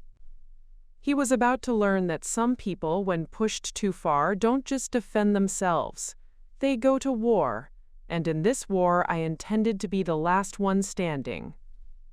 3 weeks into our systematic investigation, Amanda Richardson called me with news that would transform our case from a local fraud investigation into a federal criminal conspiracy with international implications. "Natalie, you need to get down to my office immediately," she said, her voice tight with excitement and concern. "I've uncovered something that changes everything we thought we knew about Theodore's operation." I arrived to find Amanda's conference room transformed into what looked like a detective's evidence board. Photographs, financial documents, and timeline charts covered every available wall surface. At the center of it all was a laptop displaying what appeared to be a complex organizational chart. Remember how we thought Theodore's group was just a local operation that had been running for 2 years? Amanda began without preamble. "We were wrong. This is a franchise operation that's been running for over a decade across multiple states, with a central coordinating authority that provides training, resources, and target identification to local cells."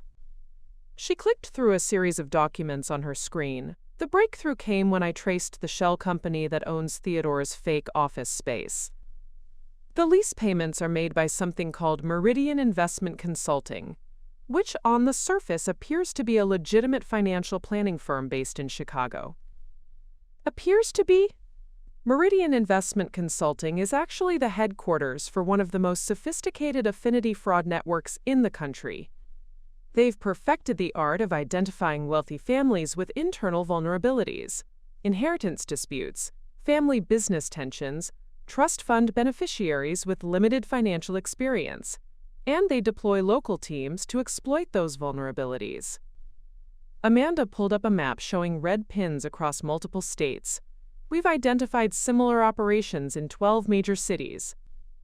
Each cell operates independently, but they all use the same playbook, the same fabricated credentials, and they all feed proceeds back to the central organization." The scope was staggering. How much money are we talking about? Conservative estimate? Over $50 million in the past 5 years alone. But here's what makes your case so important. You're the first target who not only refused to be victimized, but actively fought back with sufficient resources to expose the entire network. She handed me a thick folder. Most victims are either too embarrassed to report the crimes, too financially devastated to pursue legal action, or too isolated to mount an effective response. The few who do contact authorities usually can only provide evidence about their local cell, not the broader organization. But we have Veronica's inside knowledge of their operations, plus the resources to fund a comprehensive investigation. Exactly, and there's more. Amanda's expression grew even more serious. The FBI has been investigating Meridian Investment Consulting for 18 months as part of a larger organized crime task force. When Detective Torres shared our findings with federal authorities, they immediately elevated this to a joint task force operation. As if summoned by her words, Detective Torres arrived with 2 additional people I didn't recognize, a woman in a sharp business suit and a man with the unmistakable bearing of federal law enforcement. "Natalie," Detective Torres said, "I'd like you to meet Special Agent Sarah Martinez from the FBI's Financial Crimes Unit and Assistant U.S. Attorney David Kim from the Organized Crime Division." Special Agent Martinez stepped forward with a firm handshake. "Ms. Whitmore, your cooperation and resources have provided us with the breakthrough we've been seeking in a major federal investigation. We're prepared to offer you and your foundation full support in pursuing maximum restitution for all victims of this network." Attorney Kim opened his briefcase and pulled out official-looking documents. "We're also prepared to offer your sister complete immunity from prosecution in exchange for her continued cooperation as a key witness against the entire organization." The room fell silent as the implications sank in. Veronica, who had been living in fear of criminal charges for her role in the scheme, would not only avoid prosecution, but would become a protected federal witness. "There's one more element you need to understand," Special Agent Martinez continued. "Our investigation has revealed that Theodore Bradford, the man you know as Theodore Blackstone, is what we call a senior lieutenant in this organization. He reports directly to the leadership in Chicago and his operation here in Millhaven was considered one of their most successful sells. Which means they're not going to simply write off their losses and disappear, Attorney Kim added. The central organization has invested significant resources in Bradford's operation, and they view your resistance as a threat to their entire business model. Amanda pulled up a new set of documents on her laptop. Yesterday's surveillance identified 2 additional individuals who arrived in Millhaven from Chicago. Both have extensive criminal records related to intimidation and debt collection. My blood ran cold. You're saying they're sending enforcers? We're saying the stakes have escalated beyond financial fraud, Special Agent Martinez replied. This organization doesn't tolerate exposure, and they have a history of using violent intimidation against people they view as threats. The weight of what I'd gotten myself into was becoming clear. By choosing to fight back against Theodore's scheme, I hadn't just protected my inheritance. I'd declared war on a criminal empire that had operated with impunity for years. However, Attorney Kim said, opening another folder, this also represents an unprecedented opportunity. If we can use your case to bring down the entire network, we'll be dismantling an organization that has destroyed hundreds of families across the country. He spread out photographs of what appeared to be arrest warrants and asset seizure orders. Federal asset forfeiture laws allow us to seize every piece of property, every bank account, and every investment tied to criminal proceeds. We're talking about recovering tens of millions of dollars for victims. But the timing is critical, Special Agent Martinez emphasized. Once we begin executing arrest warrants and seizure orders, the organization will realize their entire operation is compromised. They'll either flee the country or eliminate anyone they view as a threat to their leadership. Amanda leaned forward. Which is why we need to coordinate a simultaneous strike across all 12 cities. Arrest the local operators, seize their assets, and cut off their communication with the central organization, all within the same 48-hour window.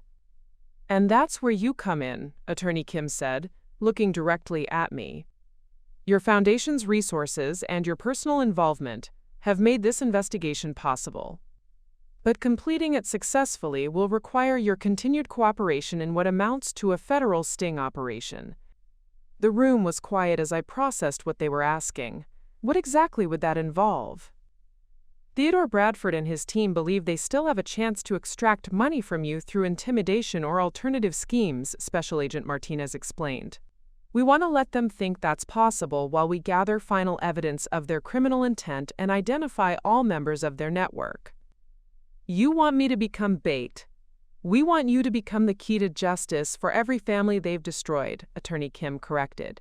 With proper protection and coordination, we can use their desperation to expose their entire operation while ensuring your complete safety. Amanda pulled up one final document, a list of names and photographs. These are Bradford's known victims from just the past 2 years. Elderly couples who lost their retirement savings, young families who borrowed against their homes for fraudulent investments, inheritance recipients like yourself, who were manipulated into signing away their legacies. As I looked at the faces of Theodore's victims, people whose lives had been shattered by the same criminals who had tried to destroy mine, my decision crystallized with perfect clarity. What do you need me to do? Special Agent Martinez smiled for the first time since arriving. We need you to be exactly what you've been from the beginning. Someone who refuses to be intimidated, who has the resources to fight back, and who's willing to risk everything to ensure justice is served. When do we start? The operation launches tomorrow morning, Attorney Kim replied. By this time next week, either we'll have dismantled one of the most successful criminal enterprises in the country, or they'll have realized we're a threat and responded accordingly, I finished for him. Exactly. Are you prepared for that level of risk? I thought about my grandfather's final words, about money being a responsibility, about the families I worked with at the community center, about every person whose trust had been violated by predators like Theodore Bradford. I've been preparing for this my entire life, I said. Let's end them. The coordinated federal operation began at 6 a.m. on a crisp Thursday morning, with the precision of a military campaign. From the command center established in a conference room at the FBI's Millhaven field office, I watched multiple screens displaying real-time feeds from 12 cities as agents simultaneously executed search warrants and arrest orders across the country. Chicago team has secured Meridian Investment Consulting headquarters, Special Agent Martinez announced, her voice cutting through the controlled chaos of radio chatter and keyboard clicking. Primary servers are being seized now. On the main screen, I could see federal agents carrying boxes of evidence from a gleaming office building that had served as the nerve center for years of systematic fraud. The contrast between the legitimate-looking business facade and the criminal reality it concealed was stark and infuriating. Phoenix team reports 2 arrests at the local cell, another agent called out. Denver and Seattle teams confirming similar results. But the most crucial element of the operation was happening right here in Millhaven, where Theodore Bradford and his associates remained unaware that their entire world was collapsing around them. The plan required perfect timing. We needed them to believe they still had a chance to salvage their scheme, while federal agents systematically dismantled their support network. Amanda Richardson sat beside me, monitoring communications intercepts from Theodore's team. They're getting nervous, she reported, listening to encrypted phone conversations through sophisticated surveillance equipment. Victor just called Theodore asking why their contacts in Chicago aren't responding to messages. How long before they realize what's happening? I asked. Maybe an hour, possibly less. Once they understand the scope of the operation, they'll either flee or make one final desperate move. Special Agent Martinez approached our monitoring station with a grim expression. The Chicago arrests have yielded something unexpected. The organization's leadership kept detailed files on every local operation, including specific intelligence about high-value targets who resisted their schemes. She handed me a printed document that made my blood freeze. It was a dossier about me, not just basic biographical information, but detailed surveillance reports, financial records, even photographs of my daily routine, including my volunteer work at the community center. They've been watching you for weeks, she continued. According to their internal communications, you're classified as a primary threat who needs to be neutralized permanently to prevent further exposure of their operations. The clinical language describing my potential murder was chilling, but it also crystallized my resolve. These weren't just financial criminals. They were predators willing to kill to protect their profits. The good news, Attorney Kim added, joining our group, is that this documentation provides irrefutable evidence of conspiracy to commit murder, which carries mandatory life sentences without possibility of parole.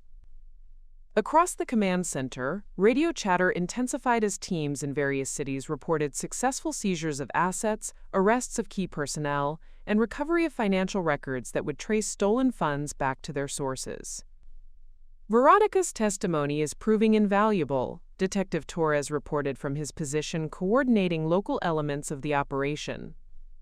Her insider knowledge of their operational procedures is helping agents identify evidence that might otherwise be overlooked. On cue, my phone buzzed with a text message from an unknown number. We need to meet immediately. Your continued interference has created problems that require immediate resolution. Riverside Park, Northwest Entrance, 2 p.m. Come alone or face consequences you cannot imagine. The message bore Theodore's unmistakable tone, polished menace, wrapped in professional language. Perfect, Special Agent Martinez said, reading the message over my shoulder. He's walking directly into our trap. The final phase of the operation required me to meet Theodore while wearing a wire and surrounded by concealed federal agents. The goal was to capture him making explicit threats or admissions of criminal intent, while simultaneously arresting any associates who accompanied him. At 1:45 p.m. I walked through Riverside Park's northwest entrance wearing a tiny wireless microphone and knowing that at least 20 federal agents were positioned throughout the area.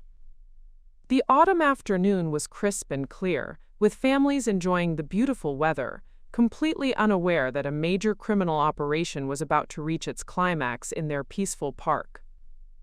Theodore sat on a bench near the pond, looking as impeccably dressed and professionally composed as always. But something fundamental had changed in his demeanor.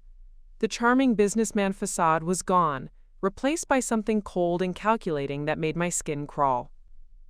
"Miss Whitmore," he said as I approached, not bothering to stand or extend his usual polished greeting. "Thank you for coming. I trust you understand the gravity of our situation." "I understand that you're a criminal who's about to face federal charges," I replied, sitting on the opposite end of the bench while maintaining maximum distance from him. His laugh was harsh and entirely without humor. "Federal charges assume federal agents live long enough to file them. You've created complications that extend far beyond your personal situation, Ms. Whitmore. Organizations like ours don't tolerate threats to our operational security. Organizations like yours don't survive exposure to federal investigation," I countered. "Your entire network is being dismantled as we speak." Theodore's composed mask slipped completely, revealing raw fury beneath. "You naive little girl. Do you think your amateur investigation and local police contacts represent any real threat to us? We've been operating for over a decade because we eliminate problems before they become existential threats." He reached into his jacket, and for a terrifying moment I thought he was drawing a weapon. Instead, he pulled out a tablet displaying surveillance photographs of me at various locations around the city. "Your apartment building, your volunteer work at the community center, your favorite coffee shop near the university," he said, swiping through the images with practiced calm. "We know your routine, your habits, your vulnerabilities. Accidents are so common in busy cities, Ms. Whitmore. Unfortunate incidents involving traffic, or structural failures, or random street crime that somehow targets the wrong person at the wrong time. Are you threatening to murder me?" "I'm explaining reality," Theodore said, leaning closer. "Your trust fund money is gone, transferred to accounts we can't access. Your sister's cooperation with authorities has made her a liability we'll need to address. But you've become a symbol of resistance that threatens our entire business model." He stood up from the bench, his movements fluid and predatory. "However, I'm prepared to offer you one final opportunity. Publicly recant your allegations, convince your sister to change her testimony, and arrange for your foundation to transfer $2 million to accounts we'll specify. Do this, and you might live long enough to regret crossing us." "And if I refuse?" Theodore's smile was absolutely terrifying in its complete absence of humanity. "Then you'll discover that organizations like ours don't make idle threats. Your death will send a clear message to anyone else who thinks they can interfere with our operations." "Theodore Bradford," Special Agent Martinez's voice rang out clearly across the park. "You're under arrest for conspiracy to commit murder, wire fraud, money laundering, and racketeering." Federal agents materialized from behind trees, benches, and playground equipment, moving with practiced efficiency to surround Theodore before he could react. His face went through a rapid progression of emotions: shock, rage, and finally resigned defeat as he realized the scope of the trap he'd walked into. "You recorded everything," he said, looking at me with something approaching respect as agents handcuffed him. "Every word," I confirmed. "Every threat, every admission, every detail about your criminal organization." As agents led Theodore away, Special Agent Martinez approached with a satisfied expression. "Outstanding work, Ms. Whitmore. His statements provide enough evidence to guarantee life sentences for the entire leadership structure." Around the park, families continued their afternoon activities. Children played on swings and slides, and couples walked hand in hand around the pond. The normalcy was surreal after the intensity of the confrontation, but it also represented something profound. ordinary people living their lives safely because criminals like Theodore Bradford were being removed from society. "What happens now?" I asked as we walked toward the command vehicles. "Now we process the largest organized crime takedown in federal financial crimes history," Attorney Kim replied, approaching us with news from the other cities. "Final count: 47 arrests across 12 states, over $60 million in seized assets, and enough evidence to dismantle this entire network permanently." "And the victims?" "Your foundation's restitution program will help distribute recovered funds to every family they've defrauded. It won't restore everything they've lost, but it will provide substantial compensation and send a clear message that financial predators will face consequences." As emergency vehicles and federal agents filled the park, I felt something I hadn't experienced since this nightmare began: genuine peace. The criminal organization that had tried to destroy my family, steal my inheritance, and potentially murder me was finished. Their victims would receive justice and restitution, and the foundation built from my grandfather's legacy would continue protecting families from similar predators for years to come. Theodore Bradford's empire of lies and manipulation had finally collapsed, destroyed by the very resistance he'd tried to eliminate. 2 months after Theodore Bradford's arrest, I received a call I'd been both expecting and dreading. Veronica wanted to meet, not for any kind of reconciliation, but to formally close the chapter of our relationship before she entered the Federal Witness Protection Program. "She's been an exemplary cooperating witness," Special Agent Martinez explained during our preliminary conversation. "Her testimony helped secure convictions for 38 defendants across the network, and her insider knowledge led to the recovery of an additional $12 million in hidden assets." The meeting was arranged at a neutral location, a small cafe in downtown Millhaven that neither of us had ever visited before. Federal marshals would be positioned nearby, not because Veronica posed any threat, but because her testimony had made her a target for any remaining criminal associates who might seek revenge. I arrived first and chose a corner table where I could see the entire cafe. When Veronica walked in 15 minutes later, I barely recognized her. Gone was the polished, confident businesswoman who had orchestrated my attempted exploitation. In her place was someone who looked genuinely humbled, carrying the weight of understanding what she'd nearly become. "Thank you for agreeing to see me," she said quietly, sitting across from me with careful, respectful distance. "I know you didn't have to." "You're right, I didn't have to. But I needed to hear what you wanted to say before you disappear forever." She was quiet for a long moment, staring at her hands before meeting my eyes. "I wanted to apologize, but I know that's completely inadequate. I wanted to explain, but I know there's no explanation that justifies what I did. Mostly, I wanted you to know that working with the FBI these past 2 months has shown me the full scope of what I was part of." "What do you mean?" "The other victims, Nat. I spent weeks reviewing case files, looking at photos of families whose lives were destroyed by the same organization I helped target you for. Elderly couples who lost their entire retirement savings, young parents who borrowed against their children's college funds, inheritance recipients like you who trusted family members who'd been recruited to betray them."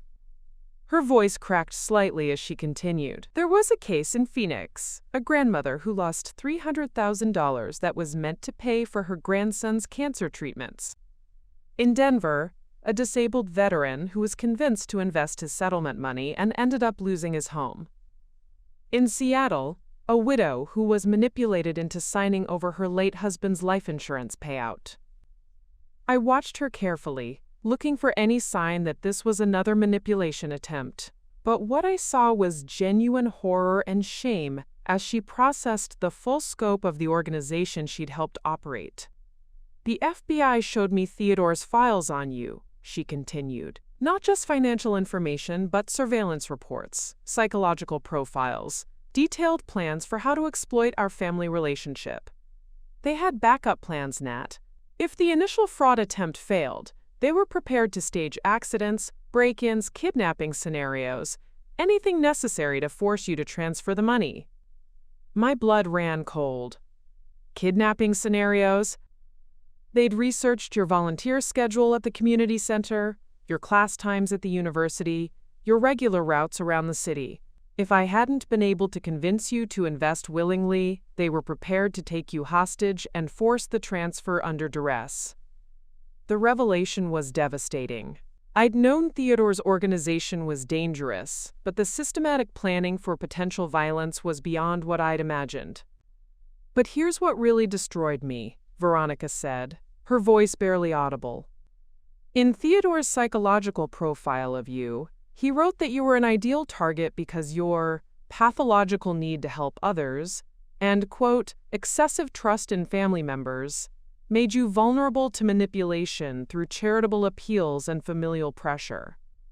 She looked up at me with tears in her eyes. He saw your best qualities, your generosity, your desire to help people, your love for our family, and he identified them as weaknesses to exploit, and I helped him do it.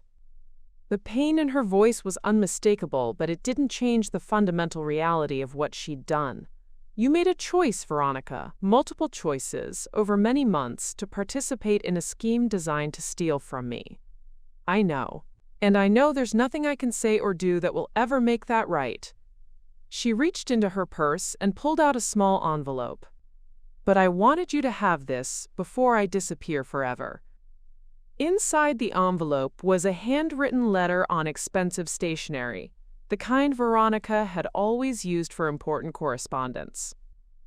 It's a formal confession, she explained, every detail of my participation in the scheme, every lie I told you, every time I violated your trust. I've signed it, had it notarized, and given copies to the FBI, the U.S. Attorney's Office, and your lawyer Jonathan.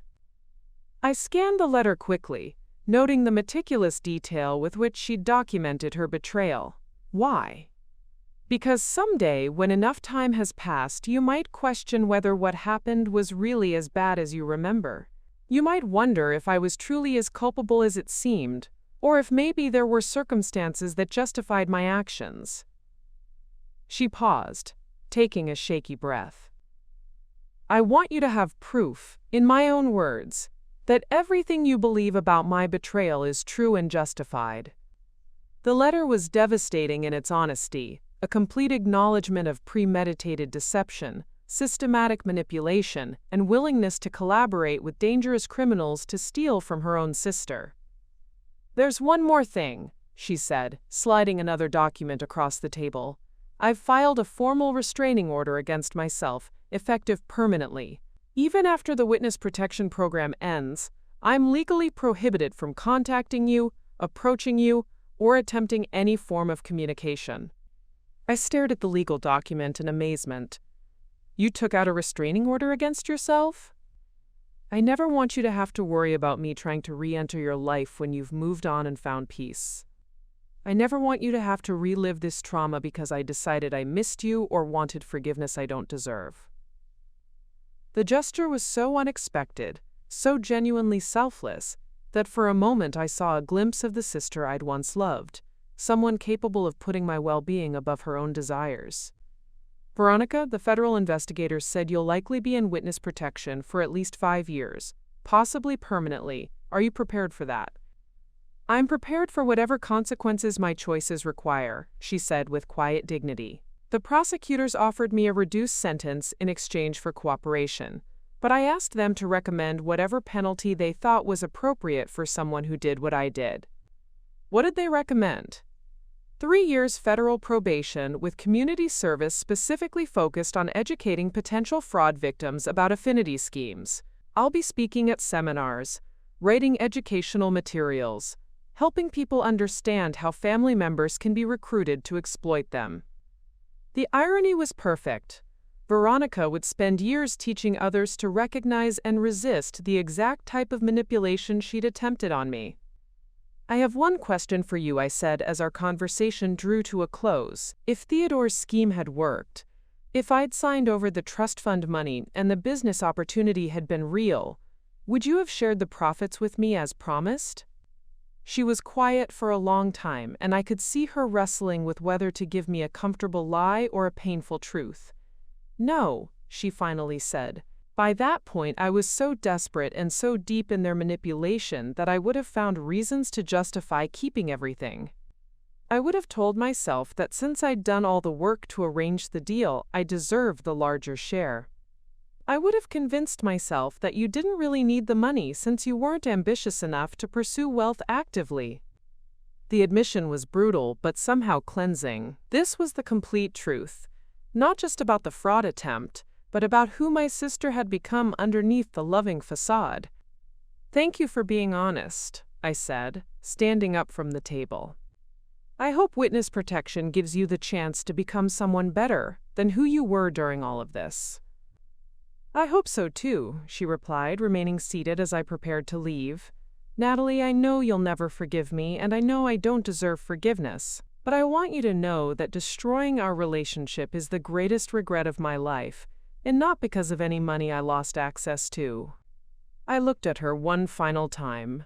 This woman who had shared 25 years of my life, who had taught me to braid friendship bracelets and defended me from childhood bullies, who had systematically planned to rob me while smiling to my face and claiming sisterly love. "Goodbye, Veronica," I said quietly. "I hope you find peace, and I hope you never hurt anyone the way you hurt me." As I walked away from the cafe and out of my sister's life forever, I felt something unexpected, not just closure, but genuine relief. The final chapter of our relationship had been written with honesty and dignity, allowing me to move forward without wondering what might have been, or whether reconciliation might someday be possible. Veronica had given me the ultimate gift by removing herself from my life permanently, ensuring that my healing wouldn't be complicated by hope for a relationship that could never be rebuilt on a foundation of trust. 1 year after Theodore Bradford's arrest, I stood at the podium of Millhaven's Grand Ballroom, looking out at an audience of 500 people who had gathered for the first annual Whitmore Foundation Justice Gala. The transformation was remarkable, not just of my life, but of an entire community's approach to protecting vulnerable families from financial predators. When my grandfather established the trust fund that became the foundation for this organization, I began, my voice carrying clearly through the elegant ballroom, he believed that wealth carried with it a responsibility to lift others up. Tonight we celebrate not just the recovery of stolen assets, but the restoration of hope for families who thought justice was beyond their reach. In the front row sat Maria Santos, whose family had been among Theodore's early victims in Phoenix. The grandmother whose cancer-stricken grandson's treatment money had been stolen was now smiling proudly as her grandson, fully recovered and healthy, sat beside her. The Whitmore Foundation's Emergency Medical Assistance Program had covered his treatment costs, while federal investigators recovered her stolen funds. Next to Maria sat James Patterson, the disabled veteran from Denver whose settlement money had been fraudulently taken. He'd used his restitution funds to purchase an accessible home and start a nonprofit organization helping other veterans avoid financial scams. His success story had inspired similar programs in 4 other cities. Over the past 12 months, I continued, the foundation has distributed $47 million in recovered assets to 312 families across the country. But more importantly, we've established educational programs that have reached over 50,000 people with information about recognizing and preventing financial fraud. Dr. Elena Vasquez, my former professor and current foundation board member, had developed a comprehensive curriculum about affinity fraud that was now being taught in universities nationwide. Her research had identified the psychological and social factors that made certain individuals vulnerable to family-based financial exploitation, leading to prevention strategies that were already showing measurable results. Amanda Richardson, now the Foundation's Director of Investigations, had established a rapid response team that could identify and disrupt financial fraud schemes within weeks rather than months. Her work had prevented an estimated $12 million in potential theft from being completed by copycat organizations attempting to replicate Theodore's methods. But tonight, I said, feeling my voice strengthen with genuine pride, I want to focus on the future rather than the past. The Whitmore Foundation is announcing the establishment of the National Financial Crime Victim Advocacy Center, a permanent institution dedicated to ensuring that no family faces financial predators alone. The announcement prompted sustained applause as I outlined the ambitious new program. The center would provide immediate crisis support for fraud victims, coordinate with law enforcement agencies to expedite investigations, and maintain a database of known criminal schemes to help people recognize emerging threats. Our work has shown us that financial predators succeed by isolating their victims, making them feel ashamed, helpless, and alone, I explained. The Advocacy Center ensures that every victim has immediate access to legal resources, emotional support, and most importantly, a community of people who understand their experience and can guide them toward recovery. As the formal presentation concluded and the evening shifted to dinner and networking, I found myself surrounded by people whose lives had been transformed by the Foundation's work. But the conversation that meant the most to me came from an unexpected source. "Ms. Whitmore," said a soft voice behind me. I turned to find a young woman about my age, professionally dressed, but with the tentative bearing of someone not entirely comfortable in formal settings. "I'm Rebecca Chang. I was one of Theodore's targets in Seattle." My heart clenched as I recognized her name from the case files. Rebecca had been a recent inheritance recipient whose brother had been recruited to facilitate her exploitation, a situation almost identical to my own, except that her family had successfully defrauded her of $340,000. "Rebecca, I'm so glad you came tonight. How are you doing?" "Better than I thought possible a year ago," she said with a shy smile. The Foundation's counseling program helped me understand that being victimized didn't make me weak or stupid, and the financial recovery allowed me to restart my life instead of being destroyed by my brother's betrayal. "Are you and your brother?" I began, then stopped, realizing it was too personal a question. "No," she said simply. "Like you, I learned that some betrayals are too fundamental to overcome, but the Foundation's family therapy program helped me process that loss without blaming myself for his choices." Her words resonated deeply. One of the Foundation's most important discoveries had been that affinity fraud victims often suffered longer-lasting psychological damage than other crime victims, because the perpetrators were people they'd loved and trusted. Traditional victim support services weren't designed to address the unique trauma of family betrayal. "Actually," Rebecca continued, "I wanted to ask you about something. I've been working with Amanda Richardson on developing educational materials for families with recent inheritance recipients. We think there's a way to identify and prevent recruitment of family members before fraud schemes can take root." The work was expanding in directions I'd never anticipated. What had begun as protecting my own inheritance had evolved into a comprehensive system for safeguarding vulnerable families nationwide. Later that evening, as the gala wound down and guests began departing, I stepped out onto the ballroom's terrace overlooking Millhaven's glittering downtown skyline. The city looked different to me now, not just as the place where I'd lived and worked, but as the location where I'd discovered my own strength and purpose. Dr. Elena Vasquez joined me on the terrace, carrying 2 glasses of champagne. "Quite an evening," she said, handing me a glass. "Your grandfather would be incredibly proud of what you've built with his legacy." "I think he would," I agreed, thinking about Harrison Whitmore's final words about money being a responsibility rather than a privilege. The Foundation has become everything he hoped for, a way to lift people up instead of accumulating wealth for its own sake. "You've done more than honor his vision," Elena said. "You've created something that will protect families for generations. The Advocacy Center, the educational programs, the rapid response teams. This infrastructure will prevent thousands of people from experiencing what you went through." As we stood in comfortable silence, I reflected on the year's journey. The woman who had discovered her sister's betrayal through a hastily arranged business meeting had been transformed into someone who understood that personal trauma could become the foundation for societal change. My phone buzzed with a text message from Jonathan Pemberton. "Final asset recovery numbers are in."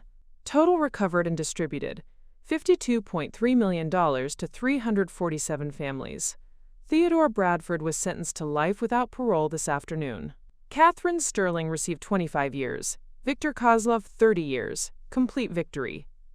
I shared the news with Elena, who raised her champagne glass in a toast. To justice served and lives rebuilt. To justice served and lives rebuilt, I repeated, clinking my glass against hers. As I looked out over the city, I thought about Veronica somewhere in witness protection, hopefully building a better life with the lessons she'd learned from our mutual destruction. I thought about Theodore Bradford beginning a life sentence in federal prison, no longer able to prey on vulnerable families. I thought about the hundreds of people who would sleep safely tonight, knowing that financial predators faced real consequences for their crimes. But mostly, I thought about the future. About the families who would never become victims because educational programs had taught them to recognize manipulation, about the rapid response teams that would disrupt schemes before they could destroy lives, about the advocacy center that would ensure no one faced financial predators alone. The trust fund that Veronica had tried to steal had become something far more valuable than money. It had become a shield protecting countless families from the kind of betrayal I'd experienced. My grandfather's legacy lived on not in accumulated wealth, but in the safety and security of people he'd never met but would have wanted to protect. Standing on that terrace, surrounded by the evidence of positive change built from personal trauma, I felt something I'd never expected to experience again after Veronica's betrayal. Complete peace with the choices I'd made and genuine excitement about the future I was building. The woman who had been targeted for her pathological need to help others had discovered that her greatest supposed weakness was actually her most powerful strength, and she was just getting started. Up next, you've got 2 more standout stories right on your screen. If this one hit the mark, you won't want to pass these up. Just click and check them out.